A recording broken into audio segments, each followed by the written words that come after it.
Sindh headline news जो समूरन ॾिसंदड़नि खे सलाम। ईमान सोलंकी जी आवाज़ सां स्टाफ रिपोर्टर दानियाल सोलंकी जी रिपोर्ट मुताबिक़ टंडो मरी लॻ ॻोठ पलियो खोसो जे रहवासियुनि मासूम न्याणी नुसरत खोसो जे नाहक क़तल ख़िलाफ़ एहतजाजी मुज़ाहिरो कयो। उन मौक़े ते सिंध हेडलाइन न्यूज़ सां ॻाल्हाईंदे वारसनि चयो त असांजी न्याणी खे हिकु सियासी असरो शौक़ रखंदड़ एजाज़ खोसो ऐं ॿियनि नाहक ज़ुल्म करे घुटा ॾेई मारियो आहे। काफ़ी वक़्तु गुज़रण बावजूद पुलिस को बि जवाबदार गिरफ़्तार न कयो आहे।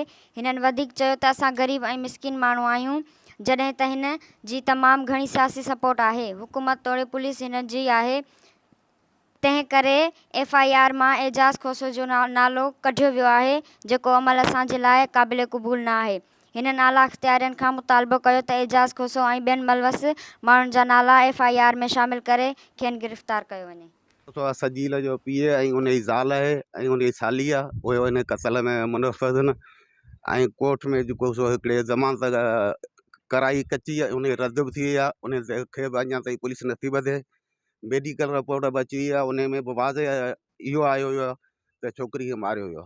असांजो मसइलो इहो आहे त बानू उमरान असां खां छोकिरी वठी धोखे खां, ऐं उन जी भेण जेका आशा आहे, उनजो भाउ अशरफ उमरानी जेको मुंहिंजी धीअ जो मुड़ुसु हो, उन्हनि साज़िश करे हिन में साज़िश हाजी करीम ऐं उनजो पुटु पीउ जो जेको आहे न हिनजो एजाज़, उहे सभु शामिलु आहिनि।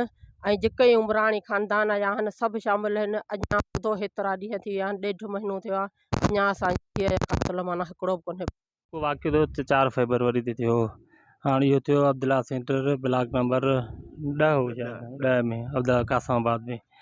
छोकिरी जेका ॾिनी वई इन में जेको शुरू खां वठी आख़िर ताईं सॼी ज़िम्मेवारी एजाज़ जी घरवारी ज़ाल बानू, हुयो नालो बानू, सॼी ज़िम्मेवारी उन खईं।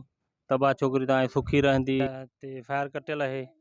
पर जेको पुलिस जो रवैयो आहे न, उहो तमामु सुस्तु, नाहली ऐं काहली उन में शामिल आहे। पुलिस पंहिंजो कमु जेको सो सही तरीक़े सां सरंजाम न पई ॾे। बिल्कुलु जेको सो ICU आहे गुलशेद सारियो साहब ॿुधी, इहो सॼो केस उन जे हैंड ओवर में आहे।